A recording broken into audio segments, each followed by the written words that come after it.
E quando Jesus chegou àquele lugar, olhando para cima, viu e disse-lhe: Zaqueu, desce depressa, porque hoje me convém pousar em tua casa. Lucas 19, verso 5. Não obstante nosso firme convencimento de que vocês, de forma geral, estão bem instruídos nas doutrinas do Evangelho eterno, em nossas conversações com jovens convertidos, nos damos conta de quão absolutamente necessário é repassar nossas primeiras lições e afirmar e demonstrar repetidamente essas doutrinas que se encontram na base do cristianismo.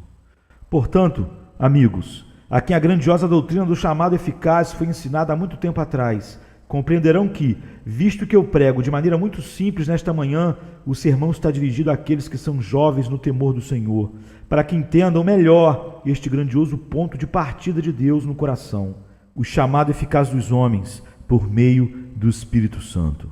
Vou usar o caso de Zaqueu como uma grande ilustração da doutrina do chamado eficaz. Vocês recordarão a história. Zaqueu tinha curiosidade de ver ao maravilhoso homem Jesus Cristo, o qual estava colocando o mundo de cabeça para baixo e causando uma imensa excitação nas mentes dos homens. Algumas vezes nos parece que a curiosidade não é algo bom e afirmamos que é pecado vir à casa de Deus motivado por curiosidade. Não estou muito seguro que devamos aventurar uma afirmação dessa natureza. O motivo não é pecaminoso, ainda que certamente não seja virtuoso. Contudo, frequentemente tem sido comprovado que a curiosidade é uma das melhores aliadas da graça. Zaqueu, movido por este motivo, desejava ver a Cristo. Porém, dois obstáculos se interpunham no caminho. O primeiro, havia uma multidão tão grande de pessoas que ele não podia se aproximar do Salvador. E o segundo, ele era tão excessivamente baixo de estatura que não tinha a menor esperança de poder ver-lhe por sobre as cabeças das outras pessoas. Que fez então? Fez o mesmo que alguns garotos estavam fazendo, pois os garotos daquela época eram, sem dúvida, iguais aos garotos do tempo presente, que se empoleiraram nos ramos das árvores para ver a Jesus enquanto ele passava. Embora Zaqueu fosse um homem velho, sobe numa árvore e ali se acomoda no meio dos garotos. Os meninos estavam muito temerosos deste velho publicano severo, temido também pelos próprios pais deles, para poderem derrubá-lo ao solo com um empurrão ou causar-lhe qualquer tipo de inconveniência. Olhem-no ali, com que ansiedade espia para baixo, para ver quem é Cristo, pois o Salvador não possuía nenhuma distinção pomposa. Na frente dele não caminhava nenhum sacristão levando uma maçã de prata, não levava em suas mãos nenhum bastão de ouro, não estava vestido em nenhum trajo de pontífice. De fato, ia vestido como todos os que lhe rodeavam. Possuía uma túnica igual a de qualquer camponês comum, feita de uma só peça, de cima a baixo. Zaqueu tinha dificuldade em distingui-lo. Contudo, antes que Zaqueu tivesse visto a Cristo, Cristo havia fixado seus olhos em Zaqueu. E detendo-se debaixo da árvore, ele olha para cima e lhe diz: Zaqueu, desce depressa, pois me convém ficar hoje em tua casa. Zaqueu desce rapidamente, Cristo vai à sua casa, Zaqueu se converte num seguidor de Cristo e entra no reino dos céus. Agora, em primeiro lugar, o chamado eficaz é uma verdade muito graciosa. Vocês podem deduzir isso do fato que Zaqueu era um personagem que suporíamos ser o último a ser salvo. Ele pertencia a uma cidade má, Jericó, uma cidade que havia recebido uma maldição, e ninguém suspeitaria que alguém poderia sair de Jericó para ser salvo. Foi perto de Jericó que aquele homem caiu nas mãos de ladrões. Confiamos que Zaqueu não participou daquele assalto. Porém, não se iluda. Além de ser publicano, certamente os publicanos eram ladrões também.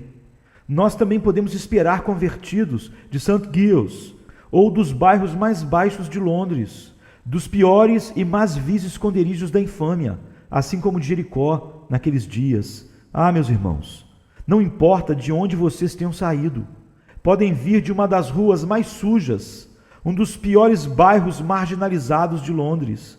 Porém, se a graça eficaz vos chama, é um chamado eficaz que não faz nenhuma distinção de lugares. Zaqueu tinha também uma ocupação extremamente má e provavelmente enganava o povo para se enriquecer. Na verdade, quando Cristo foi à sua casa, se desatou um murmúrio universal, pois tinha ido para ser hóspede de um homem que era um pecador. Porém, irmãos, a graça não faz distinção alguma. A graça não respeita as pessoas, mas Deus chama a quem quer. E ele chamou a este homem, o pior dos publicanos, na pior das cidades, envolvido na pior das ocupações. Além do mais, Zaqueu era um dos candidatos menos prováveis para ser salvo, pois era rico. Na verdade, tanto os ricos como os pobres são bem-vindos. Ninguém tem a menor escusa para desesperar devido à sua condição. Contudo, é um fato que não são muitos sábios segundo a carne, nem muitos poderosos os que são chamados. Mas Deus escolheu os pobres deste mundo, ricos na fé. Porém, a graça não faz nenhuma distinção aqui. Ao rico Zaqueu é ordenado que desça da árvore, e ele desce e é salvo. Sempre penso que uma das grandes mostras da condescendência de Deus é que ele olhe para baixo, para os homens. Porém, lhes direi que houve uma maior condescendência que essa, quando Cristo olhou para cima, para ver a Zaqueu. Que Deus se digne de olhar para baixo, para as suas criaturas, isso é misericórdia. Porém, que Cristo se humilhe de tal maneira que tenha que olhar para cima, para uma de suas criaturas, isso revela uma misericórdia infinitamente maior. Porque ele se humilhou, ele desceu. Muitos de vocês têm subido na árvore de suas próprias boas obras, e se empoleirado nos ramos de suas santas ações, e confiado no livre-arbítrio das pobres criaturas, ou descansando em alguma máxima mundana. Contudo, Jesus Cristo eleva seus olhos para olhar para pecadores orgulhosos e os convida a descer. Desce, diz ele, pois me convém ficar hoje em tua casa.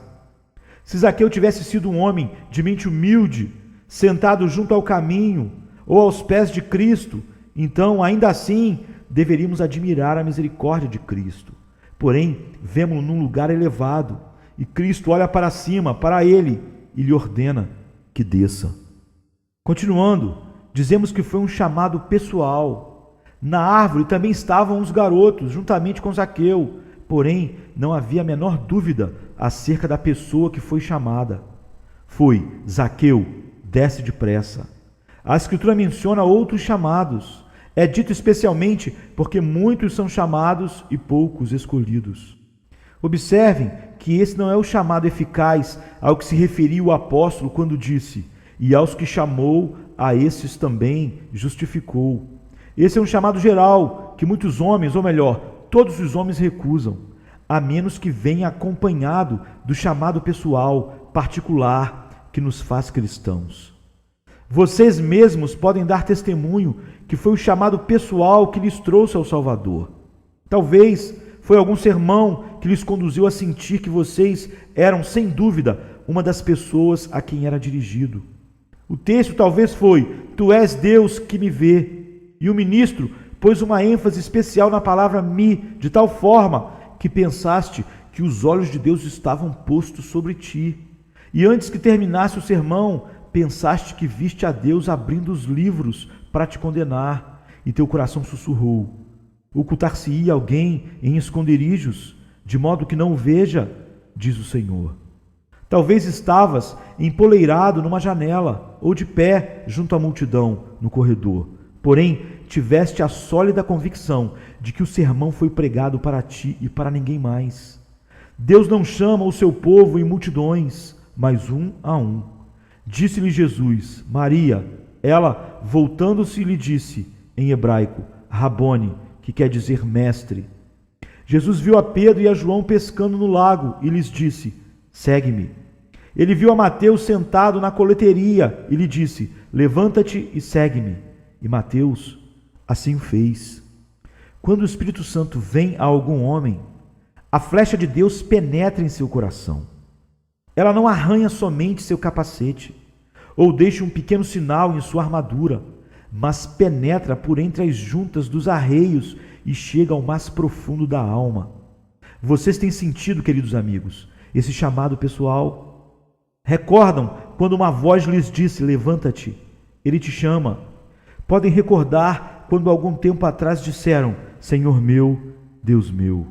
Quando vocês sabiam que o Espírito estava operando em vocês e disseram: Senhor, eu venho a ti, pois sei que tu me chamas.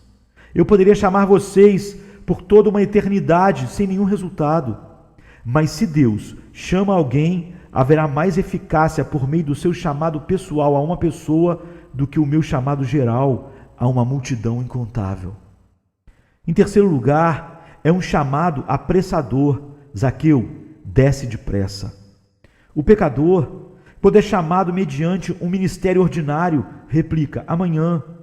Ele escuta um sermão poderoso e diz: vou voltar-me para Deus em tal dia.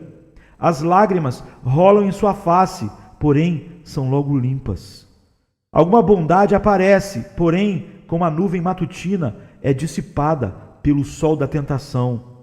Disse: eu prometo solenemente converter-me num homem reformado daqui em diante, depois de gozar uma vez mais do meu amado pecado. Vou renunciar a meus desejos e depois vou decidir-me por Deus.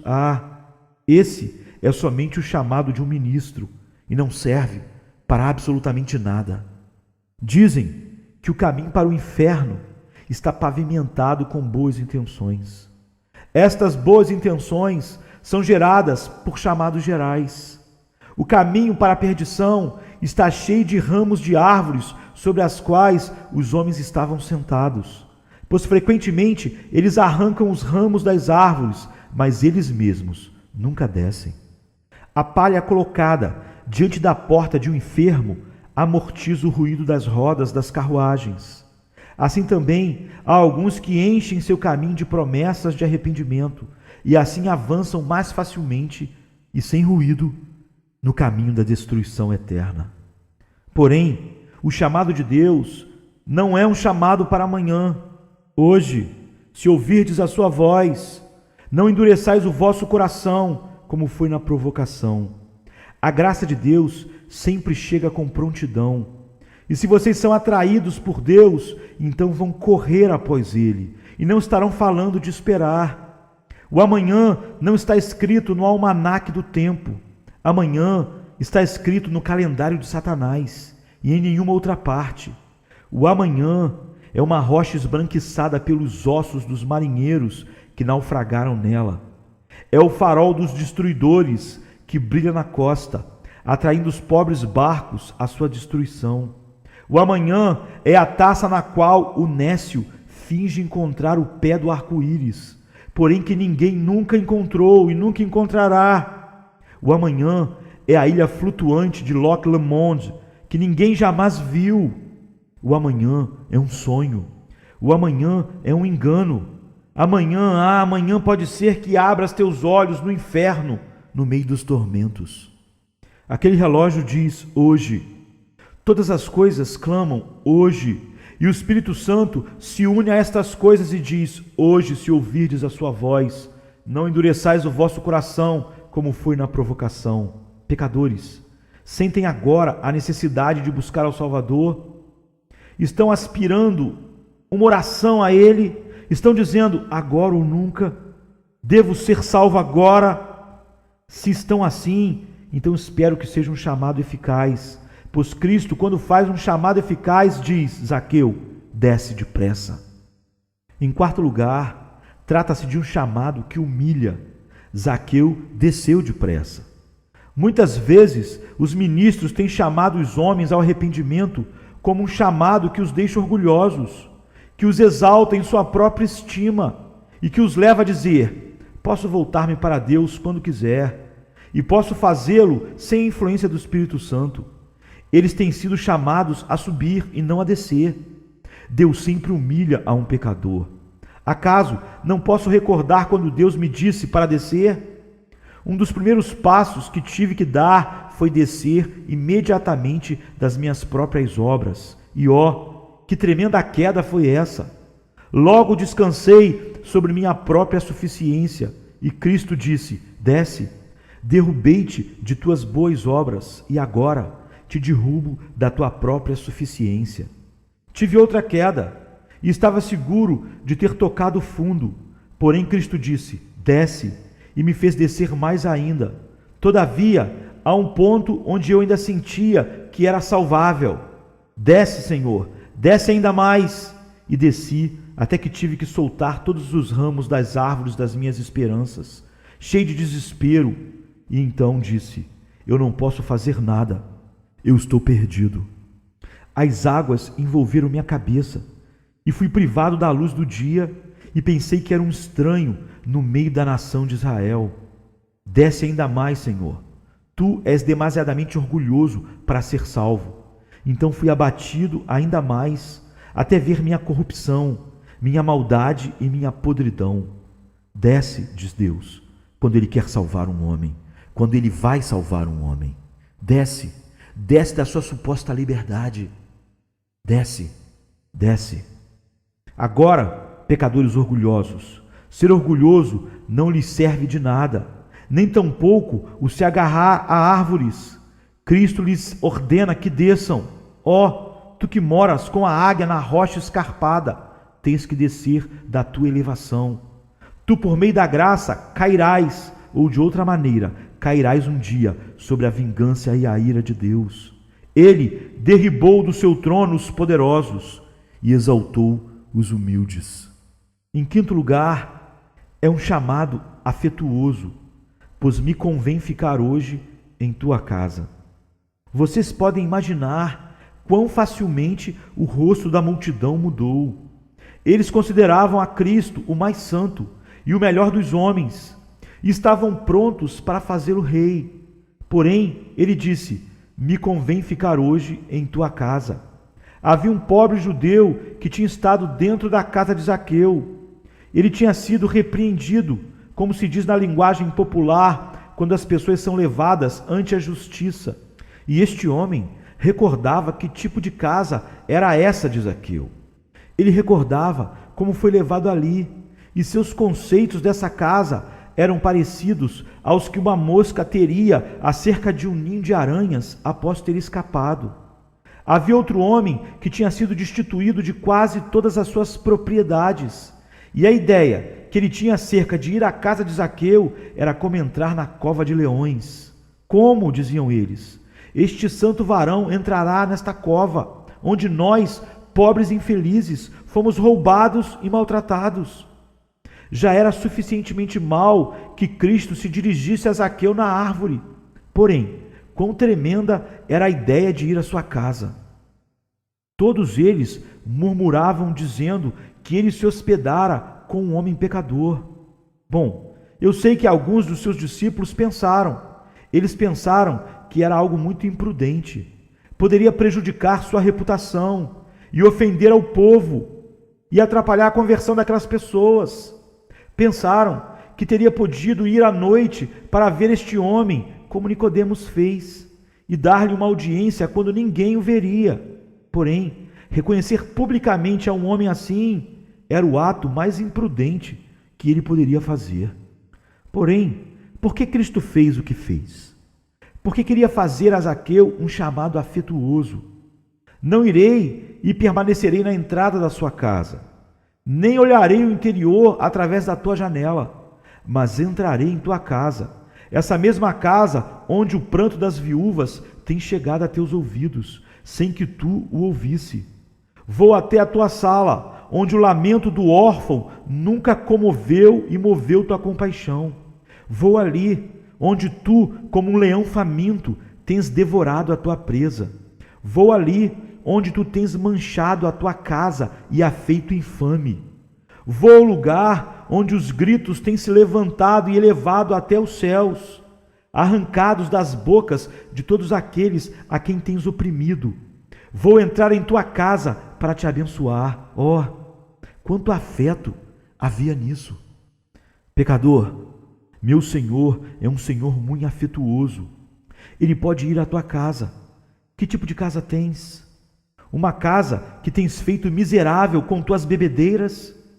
Uma casa que tem sido poluída com tua impureza? Uma casa que tem sido desonrada com tuas maldições e blasfêmias? Uma casa onde manejas negócios sujos, dos quais estarias feliz de se livrar? Cristo diz: eu entrarei em tua casa Eu conheço certas casas que uma vez foram guaridas do pecado, mas que agora Cristo vem a cada manhã. O marido e a mulher que antes discutiam e brigavam, agora dobram seus joelhos unidos em oração. Alguns dos meus ouvintes escassamente terão uma hora para comer, mas eles devem ter uma hora para orar e ler as Escrituras. Cristo vem a eles através desses meios de graça, diariamente. Ali, onde as paredes estavam emplastadas de quadros lascivos e frívolos, agora está colocado um almanaque cristão. Na cômoda há uma Bíblia, e ainda que a casa tenha somente um aposento, se um anjo entrar e Deus perguntar: o que vistes nesta casa? O anjo responderia: vi bons móveis, pois há uma Bíblia ali, livros em abundância que falam da tua glória. Os quadros com imundícias foram destruídos e queimados, e já não há cartas de baralho no armário desse homem. Cristo entrou em sua casa. Oh, que bênção que possamos ter nosso Deus em casa. Assim como os romanos tinham seus falsos deuses, nosso Deus é o Deus da família. Ele vem para habitar com o seu povo. Ele ama as tendas de Jacó. Agora, pobre pecador maltrapilho, tu que vives nas guaridas mais imundas de Londres, se esse sermão chegar às suas mãos, e se estás me lendo hoje, Jesus te diz: Zaqueu, desce depressa, pois me convém ficar hoje em tua casa. Em sexto lugar, não foi somente um chamado afetuoso, mas um chamado permanente também. Pois me convém ficar hoje em tua casa. Um chamado comum é mais ou menos assim: hoje entrarei em tua casa por uma porta e sairei por outra. O chamado geral que o Evangelho dá a todos os homens é um chamado que opera sobre eles durante um tempo e depois desaparece. Porém, um chamado eficaz, o chamado salvador, o chamado soberano do Espírito Santo é um chamado permanente. Quando Cristo falou, ele não disse: Zaqueu, desce depressa, pois só vim fazer uma visita rápida, mas me convém ficar em tua casa. Venho para me sentar e comer e beber contigo. Venho me alimentar contigo. É necessário que fique hoje em tua casa. Ah, diz alguém, é difícil dizer quantas vezes tenho ficado impressionado, Senhor. Tenho frequentemente tido uma série de solenes convicções e pensei que era realmente salvo. Porém, tudo se desvaneceu como num sonho. Quando alguém desperta, tudo que se sonhou desaparece. Assim sucedeu comigo. Ah, porém, pobre alma, não te desesperes. Sentes os esforços da graça toda-poderosa em teu coração, mandando-te que te arrependa hoje? Se tu o fazes, será um chamado permanente, pois o verdadeiro arrependimento é a evidência desse chamado. Se Jesus está operando em tua alma, ele virá e permanecerá em teu coração e te consagrará para ele eternamente. Ele diz: virei e morarei contigo para sempre. Virei e direi: aqui estabelecerei meu repouso permanente. Já não andarei de cima para baixo, não serei mais um estranho, nem um convidado, mas o Senhor da tua casa. Ó, dizes tu, isso é o que eu necessito. Necessito de um chamado permanente, algo que perdure. Eu não quero uma religião que se desbote, mas uma religião de cores perduráveis. Pois bem, Cristo faz esse tipo de chamado. Seus ministros não podem fazê-lo. Porém, quando Cristo fala, quando o Espírito te chama, ele fala com poder e diz: Zaqueu, desce depressa, pois me convém ficar hoje em tua casa. Em sétimo lugar, há algo que não podemos esquecer, que esse chamado foi um chamado necessário. Vamos ler a passagem novamente. Zaqueu, desce depressa, pois me convém ficar hoje em tua casa. Não era algo que poderia fazer ou não fazer, mas era um chamado necessário. A salvação de um pecador é para Deus um assunto tão necessário como o cumprimento do seu pacto de que a chuva não voltará a criar um dilúvio no mundo. A salvação de cada filho comprado com o sangue é algo necessário por 3 razões. É necessário porque é a promessa de Deus. É necessário que os filhos de Deus sejam salvos. É necessário que os escolhidos sejam salvos. Alguns teólogos pensam que é muito errado colocar uma ênfase na palavra devam, especialmente nessa passagem que diz: e era-lhe necessário passar por Samaria. Bem, dizem eles, era-lhe necessário passar por Samaria, pois não tinha outra alternativa, e, portanto, se viu forçado a ir por este caminho. Sim, senhores, nós respondemos, sem dúvida, porém, poderia ter ido por outro caminho. Foi a providência que estabeleceu que era-lhe necessário passar por Samaria, e que Samaria ficaria na rota que ele tinha escolhido, e era-lhe necessário passar por Samaria. A providência divina guiou os homens para que edificassem Samaria diretamente no caminho, e a graça moveu ao Salvador para que fosse nessa direção. Não foi Zaqueu, desce depressa, pois poderia ficar hoje em tua casa, mas me convém. É necessário. O Salvador sentiu uma forte necessidade, uma necessidade tão inescapável como a morte de cada homem, uma necessidade tão rígida como a necessidade de que o sol nos ilumine de dia e a lua de noite, e uma necessidade tão grande como a de que todos os filhos de Deus, comprados com sangue, deverão ser salvos. Todos aqueles que foram alvo da expiação terão que ser salvos. Me convém hoje ficar em sua casa. E quando o Senhor chega a este ponto, que deve e que quer, que coisa tão grande é esta para o pecador? Em outras ocasiões, perguntávamos, deixá-lo-ei se quer entrar? Há um estranho à porta, está batendo agora, já bateu antes, deixá-lo-ei entrar. Porém agora me convém ficar hoje em tua casa. Não houve nenhuma chamada à porta, senão que a porta se desintegrou em pequenos átomos e ele entrou. Devo fazê-lo, quero fazê-lo e farei. Esta é a linguagem do chamado soberano. Não me importa teus protestos, tua vileza, nem tua incredulidade. Devo fazê-lo e quero fazê-lo. É necessário que fique em tua casa. Diz alguém, eu não creio que Deus me leve a crer como tu crês, ou a me tornar um cristão de forma alguma. Porém, se somente ele falar com sua voz soberana, me convém ficar hoje em tua casa, não poderás apresentar nenhuma resistência. Há alguns de vocês que podem dizer que desprezariam a própria ideia de ser um religioso hipócrita como o Senhor, como eu, me acusando de hipócrita. Você diz, acaso você supõe que eu posso me converter num dos seus religiosos?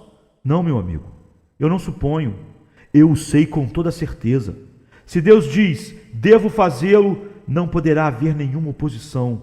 Quando ele diz devo, assim se fará. Vou lhes contar uma anedota para demonstrar isto. Um pai estava a ponto de enviar seu filho à universidade. Porém, como conhecia a influência a qual estaria exposto, tinha uma profunda e ansiosa preocupação pelo bem-estar espiritual e eterno do seu filho favorito. Temendo que os princípios da fé cristã, que o pai havia se esforçado para inculcar na mente do seu filho, fossem rudemente atacados, mas também confiando na eficácia dessa palavra, que é viva e poderosa, lhe comprou, sem que o filho soubesse, um elegante volume da Bíblia e o colocou no fundo do baú. O jovem começou sua carreira universitária. As bases de uma piedosa educação logo foram quebradas. E o jovem passou da especulação às dúvidas, e das dúvidas passou a negar a realidade da revelação divina. Depois de se converter em sua própria estima, em alguém mais sábio do que o seu pai, descobriu um dia, com grande surpresa e indignação, enquanto inspecionava o seu baú, o depósito sagrado. Retirou dali e, enquanto deliberava acerca do que faria com o livro, determinou que o usaria como papel descartável, com o qual limparia a navalha ao se barbear. De acordo com isso, cada vez que ia fazer a barba, arrancava uma página ou duas do santo livro, e as usava até que quase metade do livro já tinha sido destruído. Porém, enquanto levava a cabo este ultraje contra o livro sagrado, fixava os olhos em algum texto de vez em quando, que penetrava como ponta aguda de uma flecha em seu coração. Ao cabo de um tempo, escutou um sermão que lhe revelou o seu próprio caráter, e como se encontrava debaixo da ira de Deus, e se gravou em sua mente a impressão que ele tinha recebido da última página arrancada do bendito livro, ainda que insultado volume. Se houvesse mundos à sua disposição, os teria dado com todo prazer, se isso lhe houvesse servido para desfazer o que tinha feito. Finalmente, encontrou perdão aos pés da cruz. As folhas que tinha arrancado do volume sagrado trouxeram cura à sua alma, pois essas folhas o levaram a descansar na misericórdia de Deus, que é suficiente para o principal dos pecadores. Digo-lhes que não há um ímpio caminhando pelas ruas e contaminando o ar com suas blasfêmias, e nenhuma criatura quase tão depravada como o próprio Satanás, que não possa, se for um filho da vida, um eleito de Deus, ser alcançado pela misericórdia.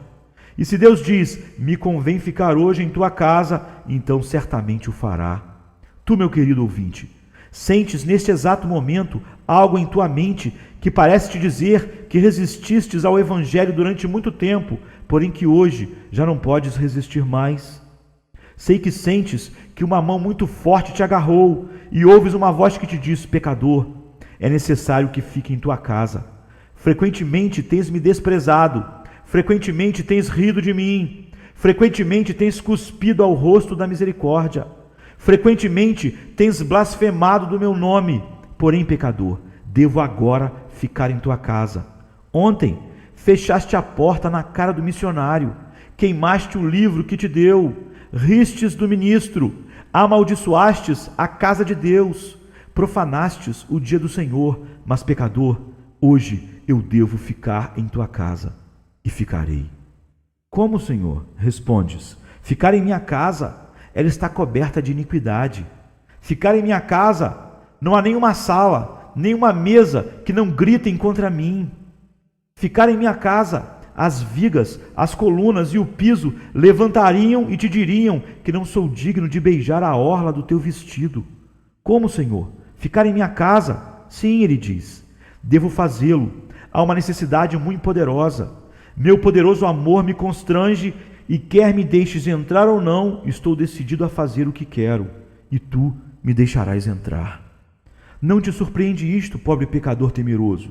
Tu, que pensavas que o dia da misericórdia já tinha passado, e que a campainha da destruição já tinha soado nos funerais da tua morte. Oh, não te surpreende isto, que Cristo não somente está chamando que venhas a Ele, mas que Ele mesmo está se convidando à tua mesa, e ainda mais, quando tu quiser rejeitá-lo, amavelmente Ele diz, é necessário, eu entrarei. É isso que acontece com os eleitos. O pecador foge dele, porém a graça imerecida o persegue, dizendo, pecador, vem a Cristo. Então a sua voz prevalece. Finalmente, na hora que Ele determinou, Ele entra em nosso coração e ali Ele mora. Me convém hoje ficar em tua casa, disse Jesus.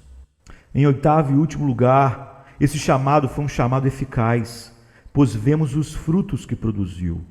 A porta de Zaqueu foi aberta, sua mesa foi servida, seu coração era generoso, suas mãos foram lavadas, sua consciência foi aliviada, sua alma gozava da paz. Senhor, disse ele, eis que eu dou aos pobres metade dos meus bens, e se em alguma coisa eu tenho defraudado alguém, o restituo quadruplicado.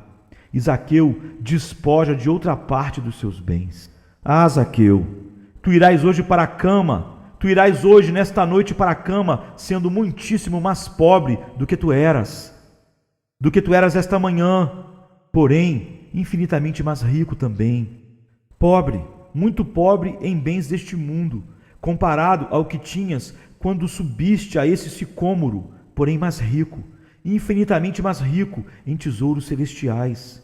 Pecador, nisto sabemos se Deus te chama.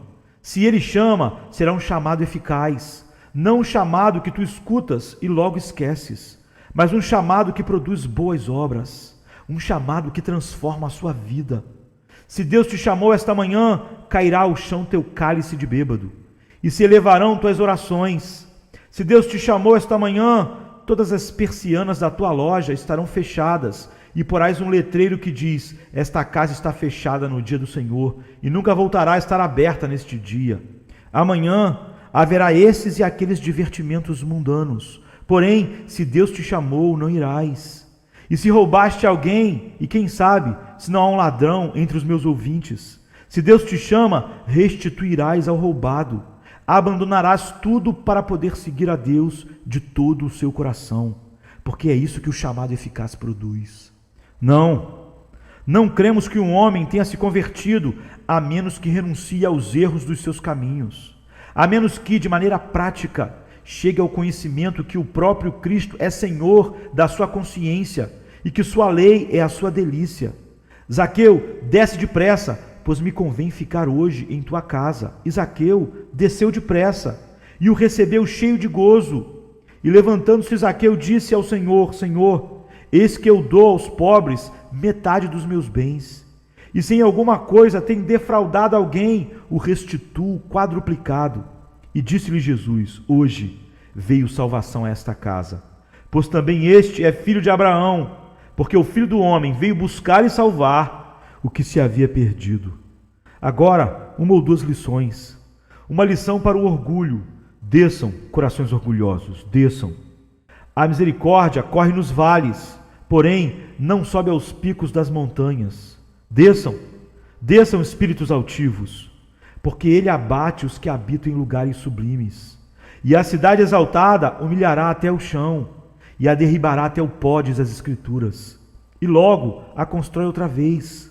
Além do mais, uma lição para ti, pobre alma desesperada. Me dá gosto ver-te na casa de Deus nesta manhã. É um bom sinal. Não importa para que vieste. Talvez ouviste que há um tipo estranho que prega aqui. Não te preocupes por isso. Tu és tão estranho quanto ele. É necessário que haja homens estranhos para que possam reunir outros homens estranhos. Agora, eu tenho uma multidão de pessoas congregadas aqui. E se me permitem usar uma figura de linguagem, eu poderia compará-los a um grande montão de cinzas entremescladas com limalhas de aço. Porém, se meu sermão tem o apoio da graça divina, servirá como um tipo de imã. Não atrairá as cinzas, elas ficarão onde estão, porém terá a capacidade de atrair as limalhas de aço. Tenho ali um Zaqueu, ali acima está uma Maria, e há um João ali embaixo, a Sara, ou ao William, ou ao Tomé. Ali estão os escolhidos de Deus, as limalhas de aço no meio da congregação de cinzas. E o meu evangelho, o evangelho do Deus bendito, como um grandioso imã, os extrai das cinzas. Ali vem, por quê? Porque existiu um poder magnético entre o evangelho e os seus corações, o chamado eficaz de Deus. Ah, pobre pecador, venha a Jesus, crê em seu amor, confia em sua misericórdia. Se tu tens o desejo de vir, se estás abrindo caminho entre as cinzas para vir a Cristo, então é porque Cristo está te chamando.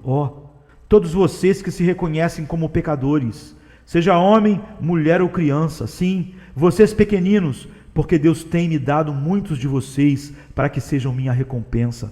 Sentem-se pecadores, então creiam em Jesus e serão salvos. Tu tens vindo aqui por pura curiosidade. Muitos de vocês são assim. Que vocês sejam encontrados e salvos. Vão para casa e humilhem-se diante de Deus. Vão e confessem suas iniquidades com as quais têm pecado contra Ele. Vão para casa e digam a Ele que estão na miséria e na ruína, sem a graça soberana. E logo olhem para Ele, pois tenham a certeza que Ele olhou para vocês primeiro. Tu podes dizer: Senhor, eu quero verdadeiramente ser salvo, porém temo que Ele não me queira salvar. Alto lá, basta. Sabe que isto é uma blasfêmia parcial? Quase.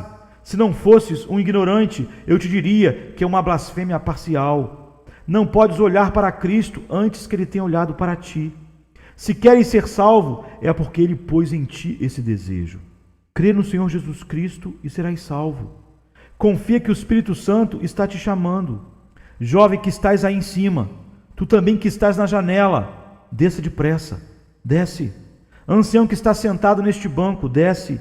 Comerciante que estás naquele corredor, desce depressa. Dame jovem que não conhecem a Cristo, que Ele olhe para vocês. Avó anciã, escute este chamado da graça imerecida. E tu, jovem rapaz, Cristo pode estar olhando para ti. Confie que Ele está e te dizendo: desce depressa, pois me convém ficar hoje em tua casa. Amém.